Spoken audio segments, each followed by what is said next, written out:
Halo, selamat sore, selamat siang teman-teman ya.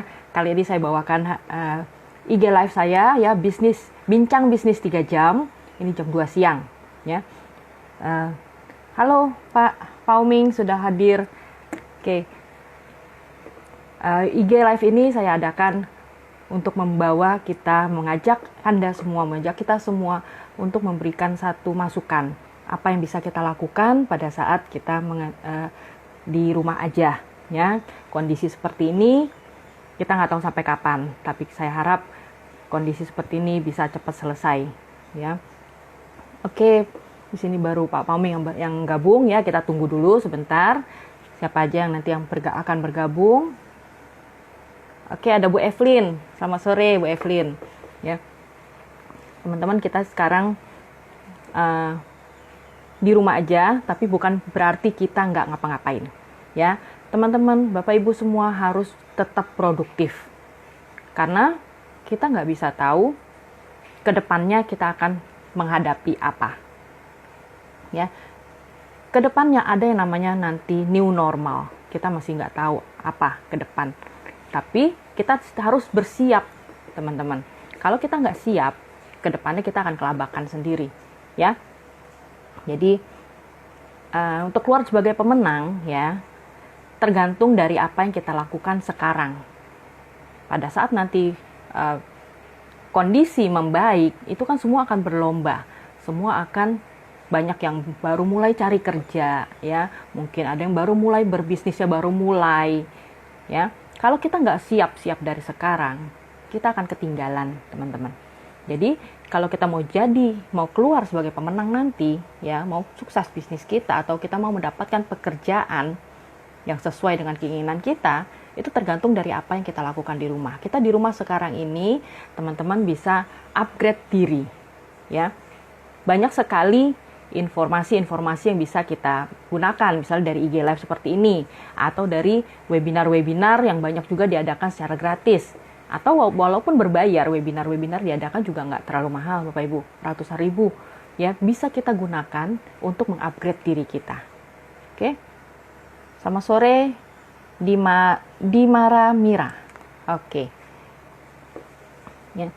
Dan juga Bapak Ibu, kita gunakan waktu kita sekarang ini untuk merenung, ya. Kita bisa mencari jati diri kita. Mungkin selama ini kita saking sibuknya, kita nggak pernah merenung, ini kita mau ngapain sih, tujuan kita mau apa sih, gitu ya. Sekarang saatnya, mungkin dengan begitu kita bisa mendapatkan satu insight baru, satu pemikiran baru.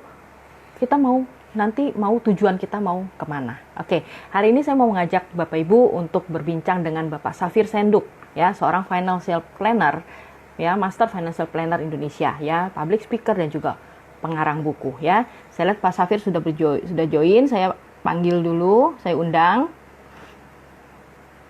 Safir Senduk, ya. Jadi ini menarik sekali, ya, saya semangat sekali untuk berbicara dengan Pak Safir ini. Kita mau mempelajari salah satu life skill yang penting, menurut saya penting, Bapak Ibu, yaitu tentang personal finance, ya. Kita harus punya keahlian tersebut supaya kita bisa mengelola keuangan kita dengan baik, dengan benar, dan nggak salah langkah, ya. Jadi kita bisa tahu langkah yang harus kita ambil nih kemana, kita maunya apa, dan kita bisa melangkah, mulai buat rencana, habis itu kita action ke arah pencapaian rencana tersebut, ya. Bentar ya teman-teman, nih belum hadir ya. Vidi, ya, selamat datang Vidi, selamat bergabung. Dimara Mira, selamat datang. Halo Bu Evelyn. Oke, tunggu sebentar, Pak Safirnya belum bisa join. Oke, ditunggu ya.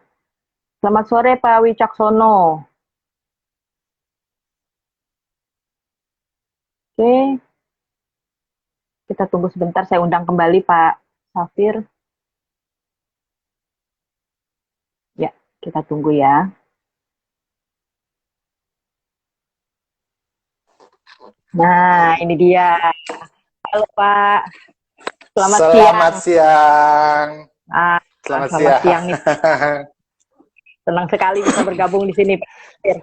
Sama-sama Mbak Siska, senang banget bisa ketemu. Saya sudah lama sekali sudah ngamatin akun Instagram bisnis 3 jam itu kontennya luar biasa dan saya sih berharap Terima bisa jalan kasih. terus seperti itu dan paling enggak minimal Amin. bisa kasih manfaat lah buat masyarakat terutama di masa seperti Betul, sekarang Mbak Siska. betul, betul, betul sekali. Terima kasih banget, Pak. Oke, nah jadi kan kita mau bincang-bincang nih, Pak, Yes, personal finance. Nah, mungkin sebelum yes. mulai, Bapak bisa cerita sedikit nih tentang latar belakang Bapak. Mungkin biar teman-teman pada tahu sini semua. Tapi pasti Ya, udah banyak jadi yang kenal dengan Bapak nih. enggak lah. Jadi nama saya Safir Senduk. Saya lahir 23 tahun lalu. Oh, enggak salah ya, bukan ya. saya lahir saya lahir di Jakarta. Saya menjalankan bisnis perencanaan keuangan itu dari tahun 98. Jadi sekarang udah Oke, 22 tahun udah ya, lama 22 ya. tahun. Aha. Udah lama sekali. Dan Iya. saya melihat sendiri zaman orang masih belum terlalu familiar dengan apa namanya bisnis internet. Waktu itu lagi Mm-mm. zamannya lagi zaman reformasi kan. Kemudian muncul situs berita detikcom, kemudian mulai muncullah namanya situs-situs berita, portal berita namanya astaga.com segala macam. Saya melihat sendiri Mhm. dan booming internet itu saya melihat sendiri tahun 2000-an awal. Saya melihat sendiri dan benar-benar ini luar biasa. Dan itu belum ada yang namanya Facebook segala macam. Iya, Kalau orang sekarang udah ada Instagram, dulu Facebook pun belum ada, masih namanya mungkin masih namanya Friendster. iya dulu Friendster. Friendster ya. Nah, Friendster itu mungkin kesannya untuk anak-anak muda gitu ya. Tapi Mm. banyak sekali bisnis-bisnis yang dia juga ngambil Friendster. Kemudian lama-lama muncul Facebook, orang mulai pindah dari Friendster ke Facebook. Kemudian dari Facebook muncul lagi namanya Pet. Ada namanya Mm-mm. Twitter. Kemudian ujung-ujungnya sekarang ada Instagram. Kemudian selama perjalanan itu ada sosial media lain yang tumbuh, mati, Iya. muncul, ada hilang, muncul, ada hilang. Tapi saya pikir Twitter sama Instagram dan Facebook ini 3 hal yang paling bertahan sampai sekarang. Dan pengalaman waktu saya menjalankan perencanaan keuangan, bisnis perencanaan keuangan dari tahun 98, tahun 2001, 2000 atau 2001 saya pertama kali itu bicara di depan publik, memberikan seminar tahun 2000-2001. Jadi saya masuk ke industri public speaking namanya ya. Industri public speaking itu kan pesertanya bisa macam-macam, bisa para psikolog, dokter. Ketika mereka diminta berbicara di depan sebuah workshop atau pelatihan atau seminar itu sudah masuk industri public speaking. Sampai sekarang deh, Hmm. gitu. Waduh, Seperti itu. udah lama juga ya. 20 tahun Lama, lebih. lama. Betul, betul, Iya. betul.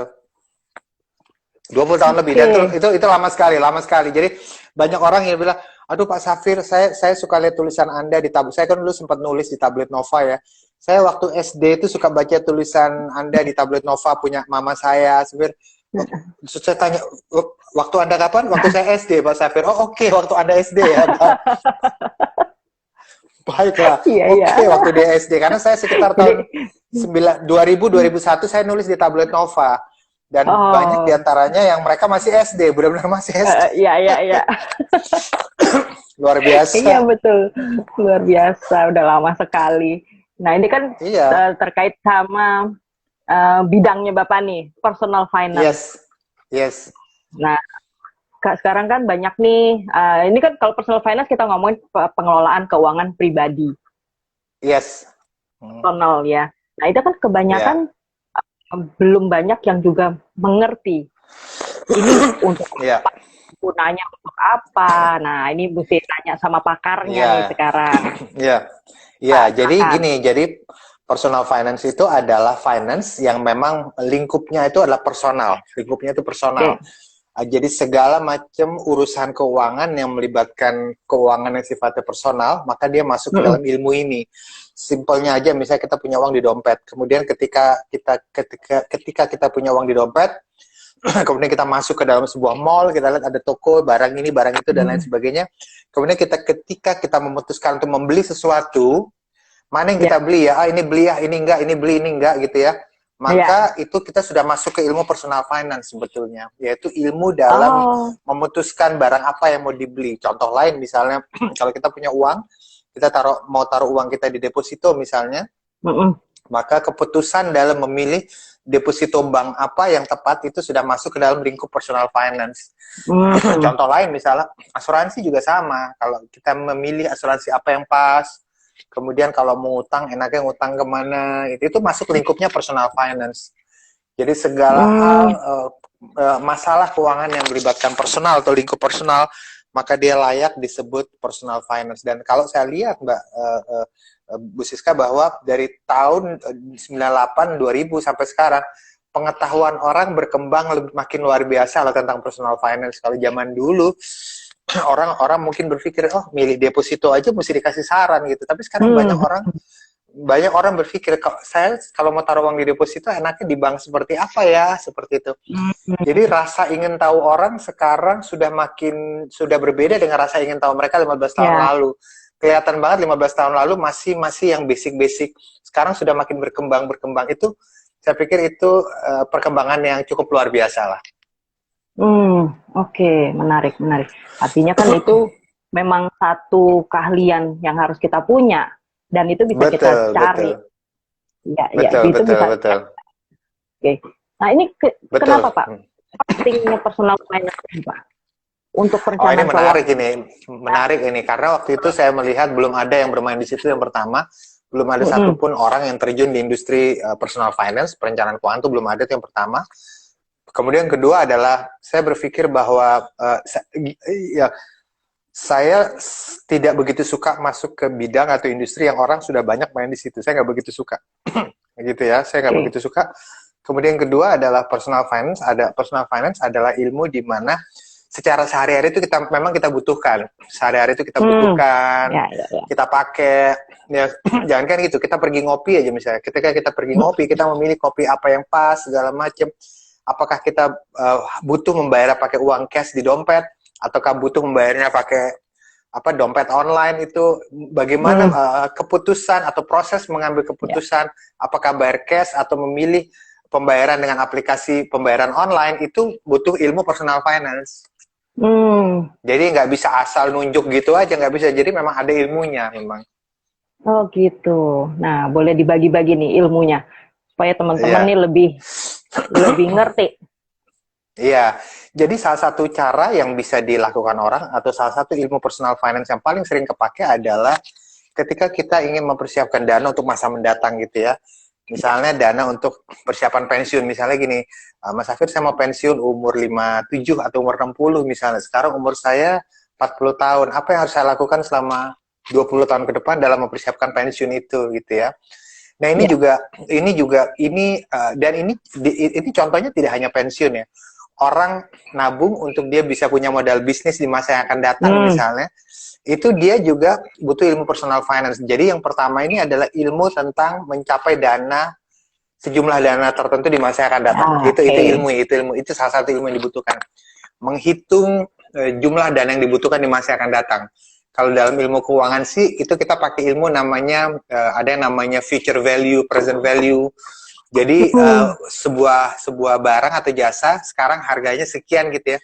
Tapi ketika kita membutuhkannya 20 tahun lagi, berarti kira-kira harganya akan menjadi sekian. Itu namanya future value, seperti itu. Oke. Nah, memperhitungkannya pakai apa? Pakai inflasi. Setiap tahun harganya naik sekian persen per tahun gitu ya. Nah, itu pakai namanya angka inflasi. Nah, itu ada lagi nama angka inflasi, pakai I misalnya. Berapa tahun itu pakai N misalnya. Nah, ilmu-ilmunya hal-hal seperti ini itu cuma salah satu bagian kecil aja dari ilmu perencanaan keuangan. Wah, menarik. Berarti banyak yang sebenarnya harus kita pelajari ya. Betul. Untuk bisa kita mempersiapkan misalnya dana pensiun atau kita mempersiapkan untuk bisnis kita. Gitu. Betul. Oke, Pak. Ilmu apa lagi nih yang Bapak bisa bagikan untuk kita sebagai personal? Oke. Salah satu ilmu yang juga dicari dalam personal finance adalah yaitu memilih investasi. Bagaimana caranya memilih investasi yang tepat ya? Apa bedanya antara saham di pasar modal dengan reksadana, dengan deposito, kemudian dengan dengan obligasi, apa bedanya? Dan saya selalu bilang bahwa kalau deposito itu adalah uang Anda ditaruh di bank, dititip di bank, uangnya dikunci. Nanti setelah sekian lama uangnya dikembalikan plus kita dapat bunga misalnya seperti itu ya. Kalau obligasi itu mirip seperti deposito, hanya bedanya pada obligasi uang kita dipegang oleh perusahaan, kemudian uang kita dipegang selama sekian tahun. Nah itu mirip, luar biasa mirip dengan deposito, hanya bedanya deposito itu maksimal ya mungkin cuma sekitar 12 bulan, 1-2 bank ada yang 24 bulan, 18 bulan. Tapi kebanyakan 24 bulan maksimal. Sementara kalau pada obligasi misalnya, dia bisa 3 tahun, 5 tahun, 10 tahun. Jangkanya Kemudian lebih panjang. apalagi? Jangkanya dia lebih panjang, tapi ilmu cara ngitungnya tetap sama. Kemudian ilmu lain juga, misalnya apa bedanya dengan saham di pasar modal? Saya selalu bilang bahwa kalau dengan saham di pasar modal, saham itu adalah bukti tanda kepemilikan Anda pada sebuah perusahaan. Nah, itu saham. Jadi kalau perusahaan itu mengalami laba, kita berhak dapat pembagian laba misalnya. Ini juga salah satu ilmu yang juga dipelajari, dan ini cukup mengasihkan lah. Dan kalau Anda kalau Anda follow Instagram saya di Safir Senduk, @safir_senduk, sekali-sekali kadang-kadang saya juga suka kasih materi-materi seperti itu di Instagram saya. Jadi jangan dilewatkan lah itunya ya, materi-materi jangan lewatkan karena mudah-mudahan sih berguna, bermanfaat. Ya, jadi makanya teman-teman ikuti Instagramnya Pak Safir Senduk ya, @safir_senduk, itu banyak banget.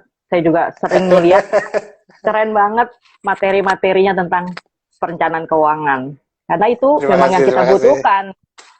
Itu. Nah, betul. Oke, Pak. Betul. Lanjut.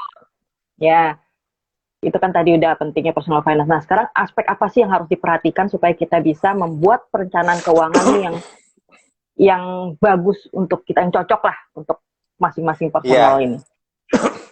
Jadi, ibaratnya rumah, personal finance itu ada yang bisa jadi fondasi, ada yang bisa jadi bangunannya, ada yang bisa jadi atapnya gitu ya. Nah, biasanya yang bisa jadi atapnya itu adalah investasi ke depan. Jadi investasi yang kita lakukan untuk kita bisa lebih makmur di masa yang akan datang. Misalnya, jadi ini contohnya misalnya kita melakukan investasi, tidak ada tujuan untuk dipakai lagi sih kelak, tapi memang tujuannya adalah untuk kita bisa jadi lebih makmur di masa yang akan datang. Itu di atapnya. Sementara bangunannya adalah investasi yang kita lakukan untuk ada tujuan tertentu di masa yang akan datang dan ujung-ujungnya uangnya akan dipakai. Misalnya investasi untuk sekolah anak, gitu ya, untuk pensiun, itu biasanya kita nabung dan berinvest, tapi ujung-ujungnya memang untuk dipakai. Nah, itu adalah bangunannya, ya.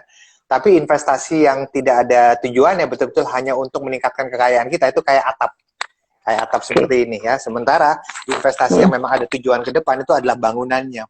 Tapi yang menjadi fondasinya itu adalah asuransi jiwa, adalah asuransi yang kita ambil. Adalah asuransi yang kita ambil. Kenapa? Karena begini, saya selalu bilang, kalau misalnya dia nggak ada fondasi, maka kalau terjadi masalah, terjadi musibah, maka kita akan ngambil uang dari tabungan yang untuk masa depan itu atau dari atapnya.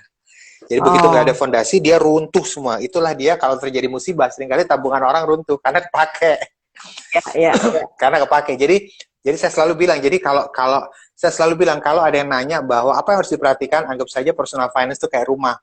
Jadi ini ada investasinya, bangunan ini adalah investasi yang memang ada tujuannya ke depan, yang ujung-ujungnya untuk kita pakai, dan fondasinya itu adalah semua asuransi yang memang kita punya itu ada fondasi. Jadi kalau rumah itu nggak ada fondasi, nggak ada asuransinya, hati-hati. Begitu ada gempa atau apa, dia mudah sekali jatuh.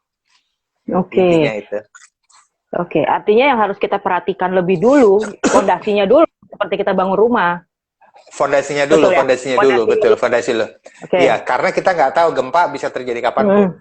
Dia bisa terjadi besok, dia bisa terjadi 20 tahun lagi. Dalam personal finance, gempa itu adalah musibah yang mungkin bisa terjadi. Dan salah satu fondasi juga yang mesti dimiliki itu adalah dana darurat atau dana cadangan. Itu dia fondasi juga. Kenapa? Karena kalau ada apa-apa, misalnya terjadi sesuatu dengan income kita, atau misalnya kayak wabah, sekarang ini kan lagi wabah, orang lagi disarankan untuk berada di rumah gitu ya, maka income itu digantikan oleh dana cadangan itu. Jadi dana cadangan itu juga bisa jadi fondasinya juga. Dan biasanya dana cadangan ini berapa banyak, Pak Safir? Dana cadangan ini kisarannya mungkin adalah kira-kira dia harus bisa melihat kira-kira seberapa baik kemampuannya dalam mendapatkan income lagi Kalau sewaktu-waktu dia tidak lagi dapat income bulan ini, contoh misalnya bulan ini kita nggak dapat income misalnya ya, Ya, maka dia harus bisa mengira-ngira seberapa bagus sih kemampuan saya dalam mendapatkan income lagi. oke. Ada orang bilang, orang kayak saya mah males, Mas Hafid, saya males belajar dan lain sebagainya. Orang kayak saya, kayaknya untuk bisa dapat income lagi masih lama deh, masih 6 bulan lagi. Ya udah, berarti mungkin dana Hmm, cadangannya, dana daruratnya disiapkan 6 bulan. harus Tapi nambah. kalau Anda, Oke. saya nggak bilang Anda pinter ya, tapi kalau Anda misalnya orangnya gigi, apa namanya, tidak sulit untuk jualan, menjual sesuatu, nggak sulit Hmm, untuk jualan sesuatu, nggak gengsian, banyak skillnya, mungkin orang seperti Anda punya pengeluaran 3 bulan pengeluaran keluarga udah cukup. Karena orang seperti Anda, kalaupun sekarang posisinya orang seperti itu, kalau misalnya posisinya dia sekarang tidak income berhenti, dia dengan mudah bisa dapat income lagi kok. Seperti itu. Jadi hmm, kembali kepada tergantung. Kembali seberapa kepada. besar kemampuan kita untuk dapetin income lagi. Seperti itu. Ya, oke. Wah, ini menarik. Berarti itu yang disiapkan selama 3 bulan atau 6 bulan itu adalah biaya hidupnya. Betul ya, Pak? Betul. Biaya hidupnya tapi tentu bukan biaya hidup yang boros ya, tapi biaya hidup yang Ya. memang dipres, biaya hidup yang betul-betul dibutuhkan, yang kita bayar cicilan, kayak kita bayar ini, kita bayar itu.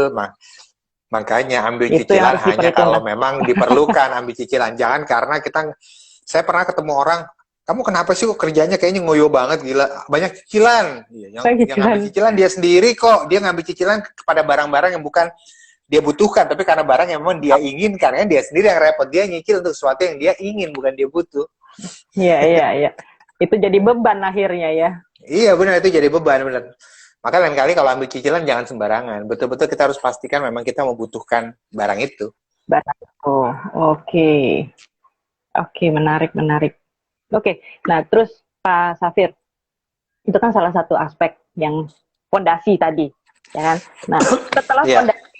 setelah fondasi ini kita udah siap, misalnya asuransi udah didapat, dana darurat udah disiapkan. Nah, kalau ada sisa, baru masuk ke Nah, yang tadi untuk misalnya investasi untuk anak misalnya. Nah, itu betul, mana betul, dulu? iya betul. Jadi berurut ya Ya, dari Bapak. berurutan. Jadi, maka saya selalu tanya, biasanya orang mana dulu sih antara investasi sama asuransi? Ya, asuransi dulu, Hmm, itu yang paling ya, penting. Kenapa? Karena kita oke, nggak tahu apa yang akan terjadi besok. Karena betul. kalau kita nggak ambil asuransi dulu, maka besok kalau ada apa-apa, ya kita harus ambil uang dari investasi, kan sayang kan? Ya, Karena seringkali kita melakukan investasi kan tujuannya bukan untuk bayar bayar dokter, kita ambil asuransi hmm, bukan untuk bayar rumah sakit, enggak. Kita ambil asuransi karena memang tujuannya adalah untuk meningkatkan kemakmuran kita di masa yang akan datang, atau memang untuk dipakai pada masa yang akan datang untuk keperluan sekolah, kayak pensiun dan lain sebagainya. Bukan untuk bayar rumah oke, sakit atau bayar dokter. Jadi ya, intinya dalam personal finance yang harus lebih dulu itu adalah asuransinya dulu sama asuransi, dana cadangan, itu yang pertama. Kemudian yang oke, kedua adalah hal-hal atau tabungan-tabungan yang memang ada goalnya di masa yang akan datang, sekolah anak, pensiun, buka bisnis sendiri dan lain sebagainya, dan ada atapnya. Dalam perjalanan Mbak Siska, seringkali dalam perjalanan kadang-kadang kita merasa ruangan di dalam bangunannya itu kurang.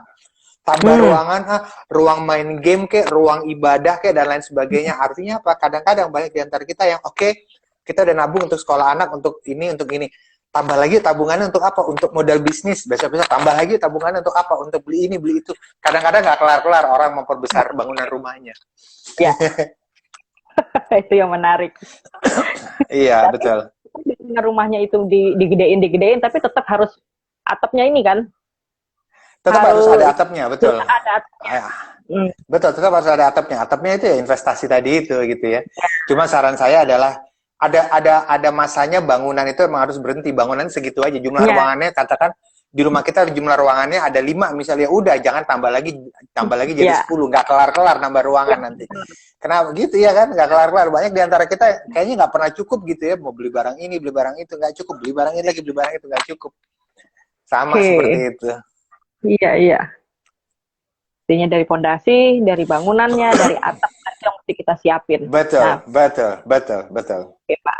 Aspek apa lagi, Pak, yang penting di dalam personal finance ini? Yang juga penting itu adalah keberadaan income ya. Kita punya keberadaan Hmm, income. Jadi kalau kita bicara income itu ada banyak sekali, zaman dulu orang berpikir bahwa income itu hanya bisa didapat kalau kita kerja jadi karyawan gitu ya. Hanya bisa didapat ya, seperti itu.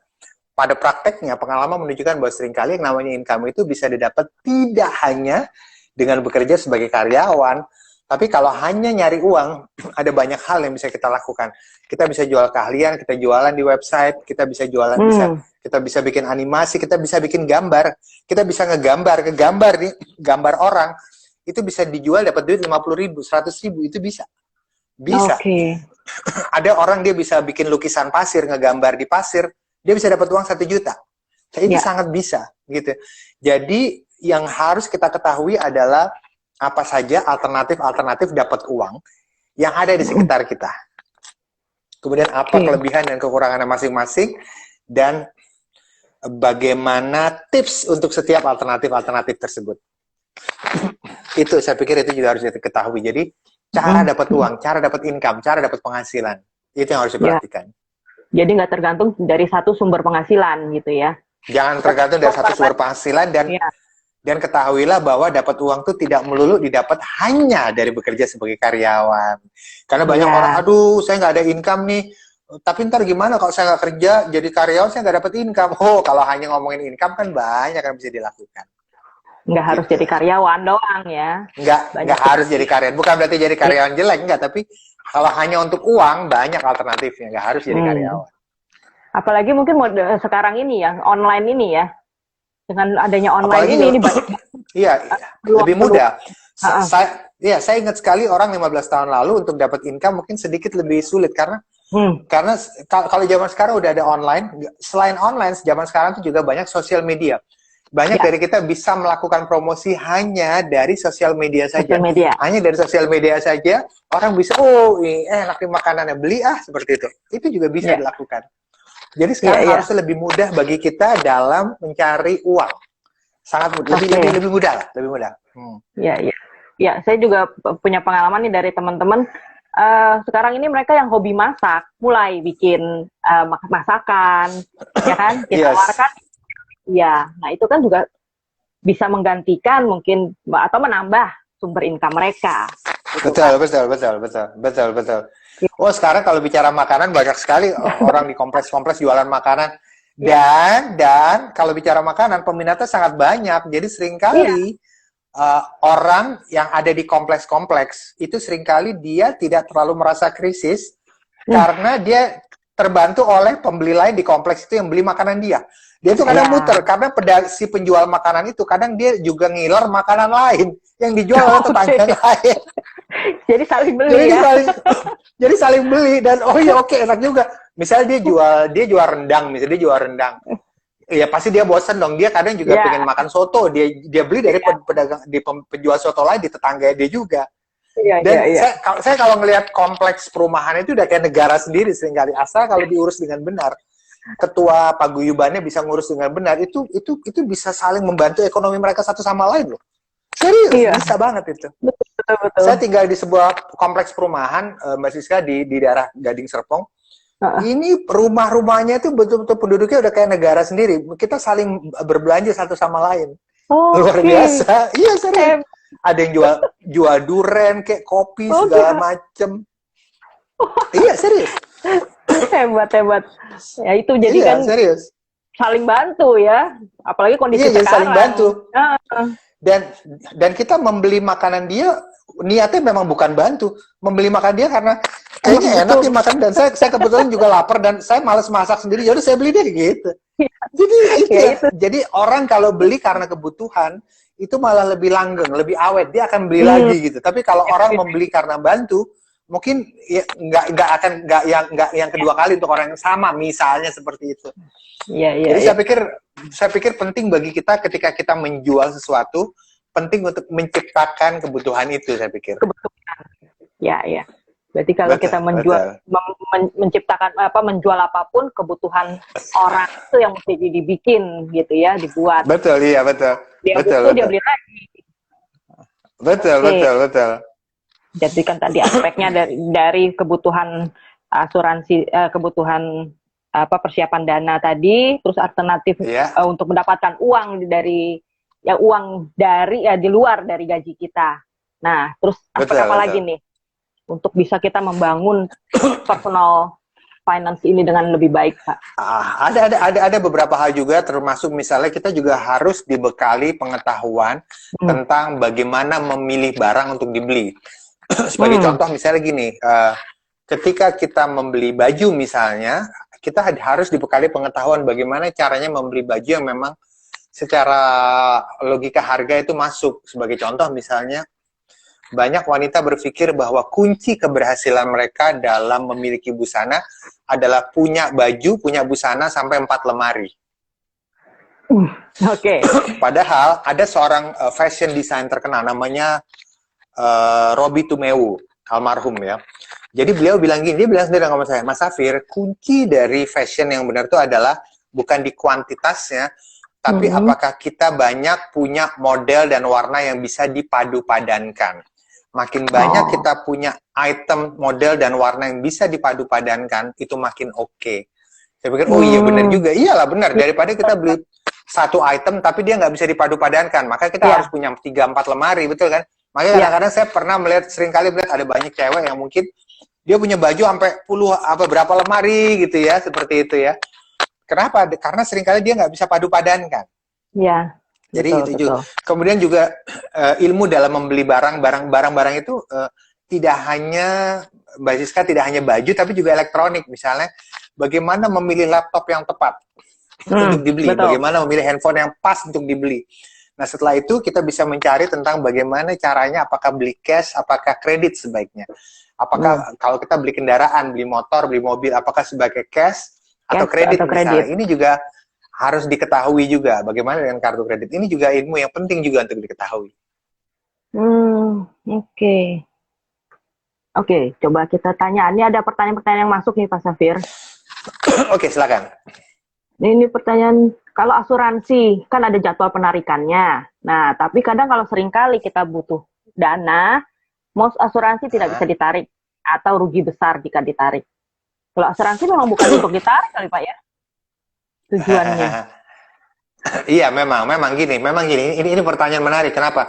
Jadi asuransi itu memang tujuannya dia seperti payung gitu ya. Dia seperti payung di mana payung itu memang kita kita beli untuk berjaga-jaga kalau terjadi hujan gitu ya. Dan memang asuransi itu ditujukan untuk berjaga-jaga kalau terjadi musibah gitu ya. Nah, pertanyaannya, Pak, gimana kalau saya mau tarik itu susah atau bahkan rugi? Ya benar juga, asuransi memang bukan untuk ditarik. Tapi memang seringkali kadang-kadang perusahaan asuransinya bikin program yang bisa ditarik uangnya.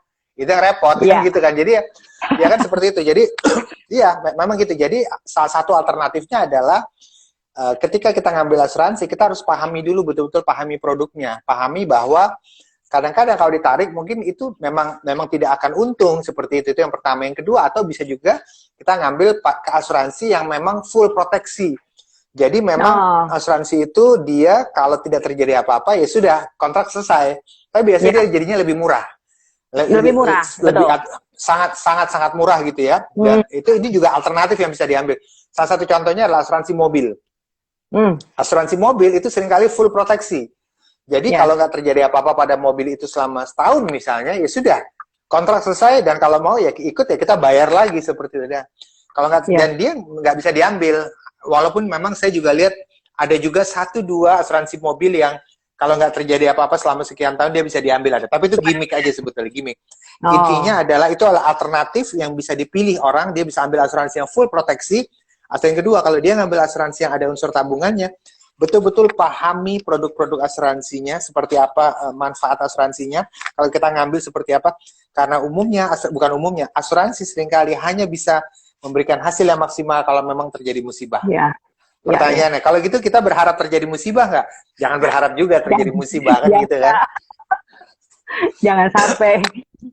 Cuma kadang-kadang memang ada musibah-musibah yang memang kita tidak bisa cegah.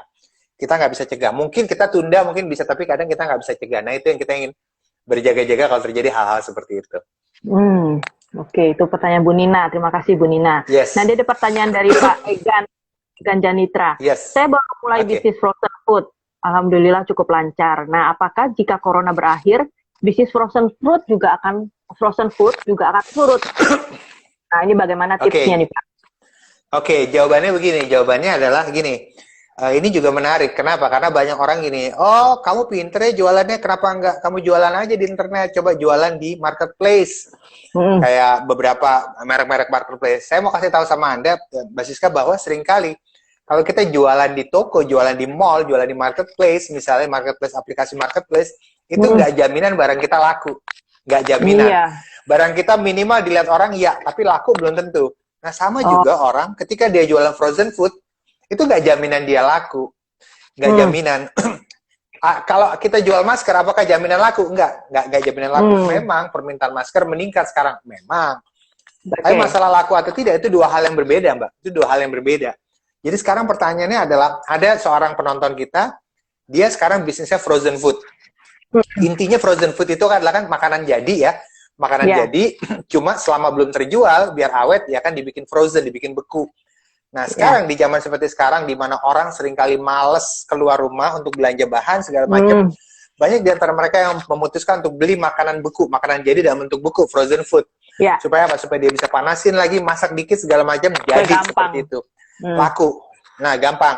Nah, nanti ketika wabah ini kembali normal, apa yang akan terjadi? Jelas orang-orangnya akan berkurang. Orang-orangnya banyak yang akhirnya memutuskan untuk ya udah deh, saya malas makan, tapi saya juga nggak mau beli frozen food, saya maunya ke mall aja deh, ke mall gitu, keluar gitu ya.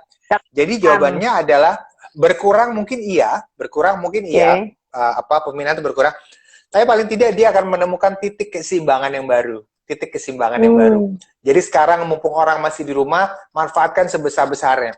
Karena seringkali Mbak Siska, ada beberapa bisnis yang memang dia diuntungkan oleh keadaan. Ada beberapa bisnis yang dia tidak terlalu diuntungkan oleh keadaan, sehingga kita harus ekstra keras.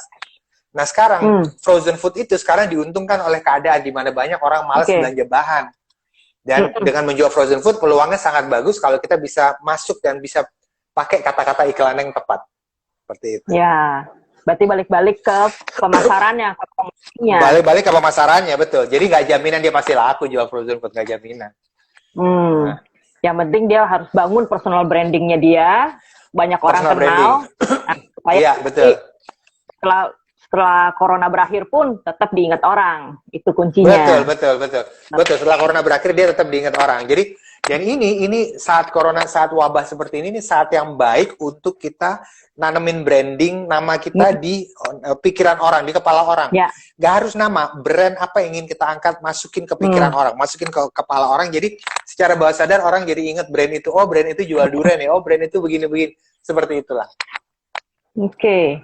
Gitu Pak Egan, semoga menjawab. Jadi tetap harus diperhatikan pembangunan personal brandingnya Pak Egan.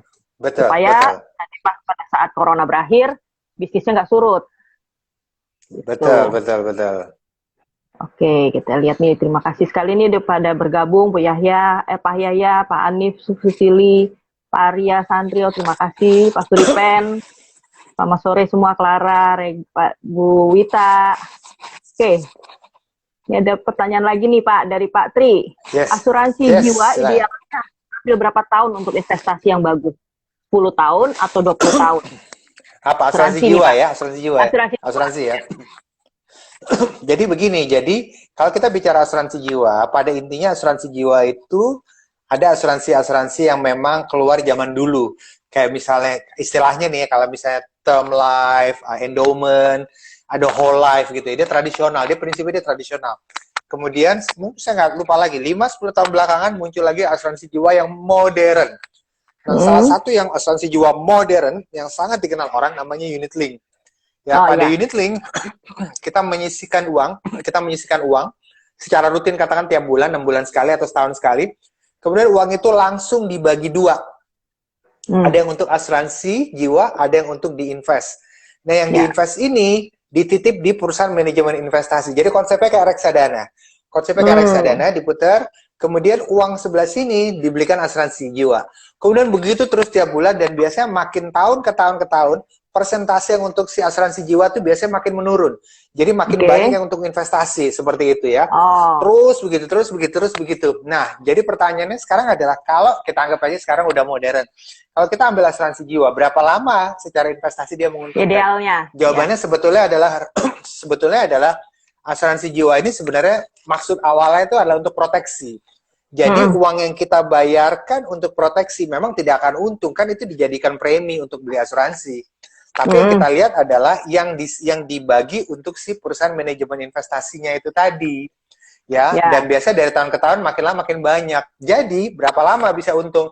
Makin panjang makin bagus, karena makin makin panjang. panjang jangka waktunya, makin besar hasil unit atau harga unit penyertaan pada si unit link itu tadi. Jadi, kalau Hmm. kita masukin sekarang, ngambil 2 tahun lagi, 3 tahun lagi, 4 tahun, atau 5 tahun, itu sama sekali nggak kerasa. Iya, Begitu. iya, iya. Nilainya belum besar ya. Tapi kalau misalnya udah 10 tahun, Iya, apalagi 20 tahun, itu kan semakin besar. betul, betul. Jadi yang Baru dilihat bisa sisi diambil. uang yang dikelola oleh si manajer investasinya. Sisi itu yang dilihat. Oke. Oke, semoga menjawab Pak Tri. Nah, ini adalah pertanyaan lagi di Maramira. Tanya Pak, Yes. kondisi krisis akibat pandemi ini, apakah sebaiknya kita pegang cash atau cash dibangun untuk kos-kosan, untuk income bulanan? Nah, pertanyaan menarik nih Pak. Oke. Ya. Jawabannya adalah ada dua. Sebetulnya kita pegang cash, tapi kalau bisa kita juga punya aset, bisa juga dari uangnya dari cash itu yang memang menghasilkan income. Aset yang memang Hmm, menghasilkan income. Aset tersebut bisa berupa surat berharga, bisa berupa barang, bisa juga berupa bisnis. Kita buka bisnis sendiri. Ya, hmm, contoh misalnya ada banyak orang, dia buka bisnis sendiri dengan cara gimana? Dia nggak butuh toko, dia cuma membeli barang untuk didagangkan. Jadi dia beli barang untuk didagangkan, dia beli barang dagang, kemudian dia jual, itu yang terjadi. Dan ketika dia jual, dia dapat untung. Uang untung itu yang diputerin terus. Tapi jangan lupa, seringkali para pedagang ini, seringkali dia tidak merasakan untung. Kenapa? Karena tiap ada untung, dia beli barang baru. Tiap ada untung, oke. dia beliin barang baru gitu. Nah, ini Untungnya mesti adalah barang. diperhatikan juga sih. Iya, dan pokoknya tiba-tiba barangnya udah makin banyak, makin banyak, makin Makin banyak banyak, aja ya. ya. Iyalah, seperti itu. Oke, artinya tinggal pengaturannya aja kali ya. Tetap harus ada cash yang dipegang dan tetap harus ada Betul, investasi yang bisa memberikan income bulanan. betul, betul, betul, betul, Oke. betul, betul, Nah, ini ada pertanyaan betul. dari Ibu Wulan. Untuk LM ini logam mulia mungkin ya. Apakah Iya, harganya iya. ke harga semula setelah selesai masa pandemi? Jawabannya Mbak Siska, saya tidak akan pernah tahu berapa harga LM nanti ya. Saya nggak tahu Betul. besok hari Jumat saya nggak tahu LM jadi berapa. Senin saya juga nggak tahu jadi berapa. Apalagi setahun lagi 6 bulan saya nggak tahu. Saya nggak tahu. Tapi ada tapinya. Oke. Pengalaman. Jadi banyak juga bahkan Mbak Siska orang media massa nanya ke saya, Pak Safir, menurut Anda ekonomi apa yang akan terjadi pada ekonomi Indonesia tahun 2020? Saya bilang saya nggak tahu. Jangan nanya saya. Kan bisa ngeramal, Pak. Ngeramal. Coba Mbak Siska tanya ke 5 orang yang profesinya sama kayak saya, 5 orang. Mereka jawabannya bisa beda-beda. Bisa Betul, betul. beda-beda. Dan yang setelah setahun berlalu, 5-5-nya nggak ada yang benar. Yang benar adalah orang nomor 6. Iya, benar. Itu terjadi. Jadi saya juga bingung kalau orang nanya saya, Mas Awi gimana harga LM akan jadi berapa? Saya nggak tahu gitu ya. Tapi Mbak Siska, kalau bicara LM, menurut pengalaman, biasanya LM itu jarang sekali harganya, jarang sekali turun drastis. Hmm. Jarang sekali. Tapi kalau Sekarang kan naik drastis, ya, itu sering. Naik drastis itu iya sering. sekarang Ya. naiknya drastis kan di tangan ini, Pak. Iya, dan sekarang harganya udah kepala 9 kan, 900 ribuan. Kenapa? Iya, Karena iya. ada ketidakpastian kemarin kan, ada ketidakpastian orang beli emas, dan biasanya makin tidak pasti keadaan sebuah negara atau bumi ini, makin orang merasa butuh untuk membeli investasi yang sifatnya ada barengnya, ada disentuh gitu ya. Dan yang investasi yang disentuh itu biasanya kalau nggak properti ya emas, dua hal itu. Yeah. Cuma properti kan lebih mahal, jadi orang belinya emas. Dan ini selalu terjadi ke orang, ada kerusuhan kayak ada ketidakpastian kayak segala macam. Orang dia secara bawah sadar, oke, kita beli properti atau kita beli emas. Dan itu yang terjadi pada harga emas sekarang. Karena permintaannya meningkat. Karena permintaan meningkat. Betul. Oke. Betul. Oke Pak, ini ada pertanyaan lagi. Investasi yang bisa di compounding. Pak Longik Delta. Di compounding. Apa ini Pak? Diapain? Compounding. Oh, compound. Oh iya, yes. Compound. Ya. Itu komentar ya? Ini investasi, pertanyaan Pak. Investasi yang bisa di compounding. Tanda tanya. Iya, bisa lah. Anda masukin, jadi compounding itu artinya Mbak Siska adalah bunga berbunga. Oh, Jadi oke. contohnya misalnya gini, kita taruh uang di deposito, misalnya selama setahun, depositonya balik plus kita dapat bunga. Nah, bunganya jangan dibelanjakan, Mbak. Bunganya Ya. kita gunakan untuk nambah depositonya. Jadi pada awal tahun kedua, kita udah angka depositonya udah baru. Kemudian dari situ kita dapat bunga yang lebih besar lagi. Karena angkanya berbeda. Nanti dapat bunga yang baru, jangan dibelanjakan lagi, tambahin lagi ke awal. Betul lagi. Begitu terus, itu yang terjadi, itu terjadi. Itu namanya compound. Dan investasi yang bisa di compounding kan nggak hanya deposito, obligasi juga bisa. Sama ya. Bukan, kalau obligasi itu kita dapat bunga obligasi, ya kalau mau ya kita belikan obligasi yang baru, itu juga bisa. Cuma memang angka beli obligasinya harus banyak seperti itu. Contoh lain misalnya ketika kita beli saham terus dapat dividen. Nah, dividen sahamnya kita bisa belikan saham lagi misalnya. Dan itu prinsipnya sama dengan compounding. Secara tidak sadar rumah, kalau kita punya properti, kita punya rumah, prinsipnya juga bunga berbunga loh. Itu misalnya sekarang rumah kita harga 500 juta misalnya ya. Kemudian ketika kita beli rumah harga 500 juta, kemudian tahun depan harga rumahnya meningkat kira-kira jadi 600. Setelah meningkat jadi 600, kemudian tahun depannya lagi dia meningkat bukan lagi jadi 700, tapi jadi ya 720 mungkin atau 730. Jadi awalnya ningkatnya cuma 100, naik 120, naik 150 dan seterusnya. Jadi pada intinya banyak investasi-investasi yang bisa kita dapatkan keuntungan dari compoundnya seperti itu. Oke, dari bunganya itu yang kita investasikan kembali. Supaya bunganya ke depannya tambah besar lagi bunganya yang kita dapetin ya. Betul. Oke. Ini ada pertanyaan dari Pak. Bentar. Ernie, investasi yang bisa memberikan income bulanan seperti apa? Investasi yang bisa memberikan income bulanan. Banyak deposito bisa ngasih income bulanan kok. Deposito bisa ngasih income bulanan. Kemudian asal dengan catatan kita ngambil deposito 1 bulan misalnya. Kemudian obligasi juga dia bisa memberikan income bulanan. Kalau misalnya kita beli obligasi dari negara misalnya, itu dia juga bisa ngasih income bulanan. Kemudian kalau kita punya saham itu kita dapat dividen dari saham itu, maka ya, tapi kalau dividen dia nggak bulanan, dia hanya diberikan ketika ada rapat umum pemegang saham, diputuskan bahwa oke, perusahaan ini dapat laba, dari laba itu pemegang saham dapat pembagian laba ya, itu namanya dividen, dia nggak bisa bulanan. Tapi yang bisa bulanan salah satunya juga adalah rumah disewakan, dikontrakkan, dikos-kosankan. Itu juga bisa dapat pendapatan bulanan, itu juga bisa. Kalau kita punya apartemen, misalnya kita sewakan, dapat pendapatan bulanan, itu juga bisa. Itu saya pikir itu investasi yang bisa ngasih pendapatan bulanan. Oke, pertanyaan lagi. Oke Pak, kelihatannya belum ada yang masuk pertanyaan lagi. Oke, ya. Oke, Pak, waktu kita juga udah nggak banyak. Mungkin Bapak bisa kasih nih, kasih ke depannya nih kan sekarang orang pada di rumah terus, di rumah semua nih Pak. Nah, ini saran Bapak apa nih Pak? Supaya kita bisa meningkatkan income kita nih Pak. Oke, jadi yang paling penting adalah kalau Anda seorang karyawan, ini saran aja ya, coba Anda punya bisnis sampingan, apapun itu, paling nggak satu aja. Kenapa? Supaya kita kreatif. Saya tahu banyak teman-teman saya yang karyawan, dia punya income bagus, tapi sampai rumah dia nyantai, nggak ngapa-ngapain, nggak ngapa-ngapain. Jangan.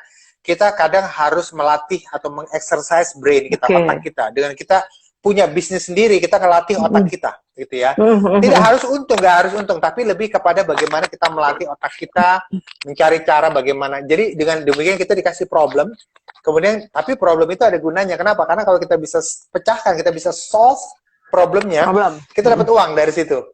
Ini yang pertama saran saya adalah kalau Anda karyawan punyalah bisnis apapun itu ya. Itu yang pertama. Kemudian kedua adalah pelajari materi-materi keuangan, personal finance yang kebetulan yang ada di internet, di sosial media misalnya. Karena ada banyak sekali yang kita bisa dapatkan dan seringkali banyak materi-materi yang seringkali kita belum tahu. Itu kita bisa manfaatkan. Dan yang kemudian ketiga saya pikir basisnya yang penting adalah kita jalankan. Kita jalankan apapun materinya. Kalau memang dirasa cocok di kita jalankan. Dengan kita menjalankannya kita jadi makin kita jadi makin tahu bahwa oh ternyata materinya ini benar ya. Tapi kalau kita nggak jalankan, biasanya kita nggak tahu seperti apa benar apa nggak materinya. Jadi saran saya yang ketiga adalah jalankan apa yang sudah Anda tahu. Wah, mantap. Keren sekali, Pak Safir. Ini ada pertanyaan lagi Terima tapi nih kasih. Pak, baru masuk. Oke. Pak Nabila, investasi yang cocok untuk masa pensiun kira-kira 15 tahun lagi. Ibu Nabila ini mungkin akan pensiun 15 tahun lagi. Iya. Nah, investasi. Iya, jadi kalau belum pensiun masih 15 tahun lagi, masukin uang ke saham di pasar modal itu bagus. Kenapa? Karena saham di pasar modal asal kita bisa memilih saham yang tepat, kita bisa dapat dividen dari situ. Itu satu ya. Tapi pada saat sudah pensiunnya, pertimbangkan punya properti yang disewakan. Kenapa? Karena dari properti yang disewakan itu kita dapat income bulanan, misalnya kos-kosan misalnya, dan dari income bulanan itu atau per 3 bulanan itu yang bisa kita gunakan untuk pensiun kita. Untuk biaya hidup ya. Itu ya, betul. Itu jawabannya. Oke, semoga menjawab Bu Nabila. Nah, ini ada dari Pak Denny Mulyadi. Beli rumah 100 juta, kemudian 2-3 tahun kemudian jadi 180 juta. Nah, andaikan mau beli rumah yang harga 500 juta, lebih baik beli baru atau jual dulu rumah yang 180 juta tadi? Wah, jawabannya tergantung uangnya kan, itu yang pertama tergantung uangnya. Kemudian iya dong tergantung uangnya. Kemudian yang kedua adalah rumah pertama masih dipakai banget apa enggak gitu ya. Kalau masih dipakai banget ya jangan dijual gitu Jangan kan dijual. ya. Jangan dijual. Yang kedua adalah nggak dipakai. Oke, kalau nggak dipakai bisa disewakan nggak? Kalau nggak disewakan, nah itu dia. Udah nggak dipakai, terus nggak dia sewakan, jual aja. Jual aja. Tetapi kalau misalnya dia disewakan, kalau misalnya dia dipakai atau dia bisa disewakan ya jangan dijual. Seperti itu. Karena itu udah sumber penghasilan ya kalau misalnya disewakan ya. Sayang kalau Betul, itu udah sumber penghasilan. Sayang kalau dijual. Iya, betul. Ini ada pertanyaan nih, Pak. Punya tanah 250 meter di lokasi dekat lapangan bola dan masjid besar di Depok. Terus? Bagusnya dibangun dulu atau dijual langsung? Jawabannya dibangun dulu. Dibangun dulu. Seringkali tanah menarik ketika ada bangunan di atasnya. Tapi bangunannya lihat-lihat dulu, bisa rumah, bisa ruko. Kalau ruko bikin yang bagus sekalian gitu ya. Kenapa? Karena biasanya kalau ruko kita sewakan ke pebisnis, biasanya pebisnis punya budget.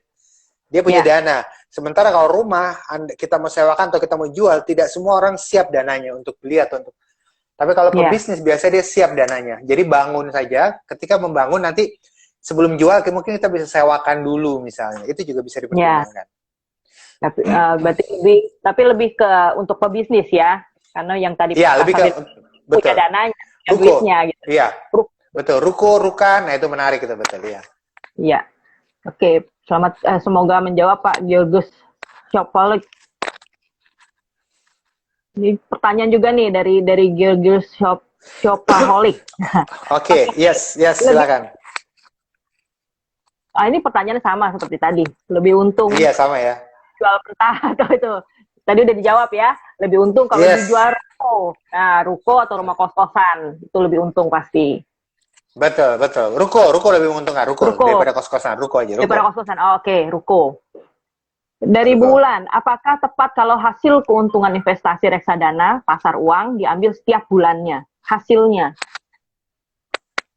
Jawabannya adalah biasanya kalau misalnya pada reksadana kita mendapatkan keuntungan berupa kenaikan harga. Jadi dia bukan berupa bunga tapi berupa kenaikan harga. Harganya naik ya. Nah, ketika harganya naik, maka secara hitungan di atas kertas kita untung karena harganya naik, tapi keuntungannya belum kita dapatkan. Kenapa? Karena karena reksadananya belum kita jual. Seperti itu. Jadi memang nggak bisa ngasih bulanan mau gimana. Kecuali mungkin ada perbedaan sedikit pada reksadana nama reksadana pasar uang. Pada reksadana pasar uang itu harganya tetap sama 1.000 terus dari dulu sampai sekarang 1.000 terus, tapi kita dapat dividen, kita dapat unit baru. Bentuknya berupa unit baru. Nah, unit barunya ini begitu kita dapat kita bisa jual dan jadi uang. Jadi mungkin kalau pengen dapat pendapatan bulanan pada reksadana ya cobalah reksadana pasar uang. Iya. Oke. Semoga menjawab Bu Bulan. Nah, ini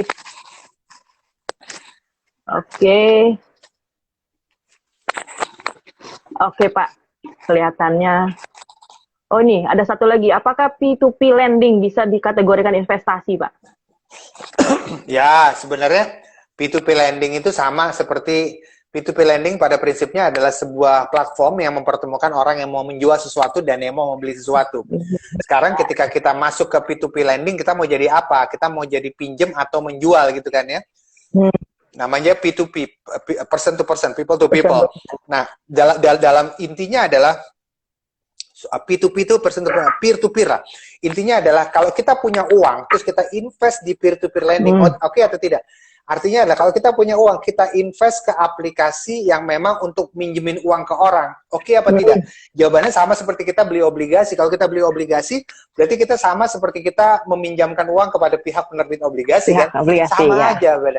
Bedanya adalah pada peer-to-peer lending, memang dia bunganya lebih tinggi. Jadi saya secara jokes selalu menyebutkan, teman-teman di industri P2P lending secara jokes selalu menyebutkan, P2P lending itu mirip-mirip rentenir online karena bunganya gede kan.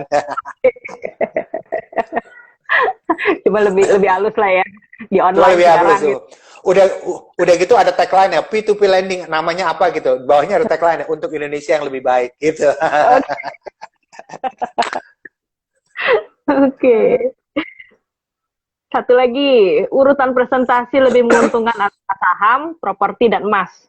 Dan pilihan terbaik untuk indeks. Waduh, ini. Wah, kalau tergantung saham properti atau emas, tergantung propertinya properti di mana dulu, sahamnya saham apa dulu dan lain sebagainya. Nggak sama, sahamnya pun saham apa dulu nggak sama. Saya nggak bisa jawab itu. Tapi kalau saya bilang investasi yang paling banyak kelebihannya ya saham, itu paling banyak kelebihannya. Kenapa? Karena kita membeli saham itu, dengan membeli saham kita menjadi pemilik dari sebuah perusahaan. Kemudian kedua adalah ketika membeli saham kita bisa perkirakan saham itu adalah saham dari sektor ini. Sektor ini dapat kebijakan tahun ini dari pemerintah. Berarti kayaknya dia akan menguntungkan deh gitu. Kalau emas susah, aneh kita mau nilainya gimana emas? Susah. Nah, saham jadi paling banyak kelebihannya dibanding yang lain. Oke. Sip. Dan ini ada pertanyaan lagi, Pak Safir, angka ideal berapakah porsi hutang yang aman? Dan hutang yang pertanyaannya gimana? Angka ideal berapa persenkah porsi hutang yang aman? Dan hutang porsi. Oh iya. Berapa porsi hutang yang aman. Oh oke, porsi hutang. Porsi hutang yang aman. Dan hutang untuk konsumtif bagus apa tidak? Oke, jadi yang aman itu adalah 30%. Ya, jadi kalau pendapatan kita katakan 10 juta per bulan, maksimal 30% untuk bayar cicilan utang, itu yang pertama. Kemudian kedua adalah kalau kita beli barangnya konsumtif pakai utang itu bagus atau tidak? Jawabannya nggak begitu bagus. Kenapa? Karena barang konsumtif itu adalah barang ketika kita beli nilainya menurun. Ketika kita beli nilainya menurun, jadi nggak bagus. Jadi bukan berarti Anda nggak boleh beli barang konsumtif, boleh. Tapi beli karena dia nggak bagus, karena nilainya menurun, maka belilah barang konsumtif yang umumnya memang betul-betul Anda butuhkan, bukan Anda inginkan. Kalau kita beli barang konsumtif yang nggak kita butuh, tapi hanya kita ingin pakai kredit pula, itu jatuhnya lebih mahal. Jadi fokus pada barang-barang yang memang kita butuhkan saja. Nggak oh bisa ngutang, ini bisa ngutang, ini bisa ngutang. Ya nggak kelar-kelar nantinya. Iya. Oke Pak Beni, semoga menjawab. Oke Pak, ini ada beberapa pertanyaan, tapi sayang sekali waktu kita tinggal 1 menit. Nah, oke teman-teman, nanti di follow aja IG-nya Pak Safir ya, di atas sini ada Safir Senduk. Di sana banyak sekali informasi-informasi yang mungkin bisa menjawab pertanyaan-pertanyaan Anda semua yang belum bisa dijawab hari ini oleh Pak Safir. Oke. Terima kasih sekali Pak Safir. Terima kasih. Teman yang sudah hadir. Bye-bye. Terima kasih. Selamat sore. Bye-bye. Selamat sore. Bye-bye.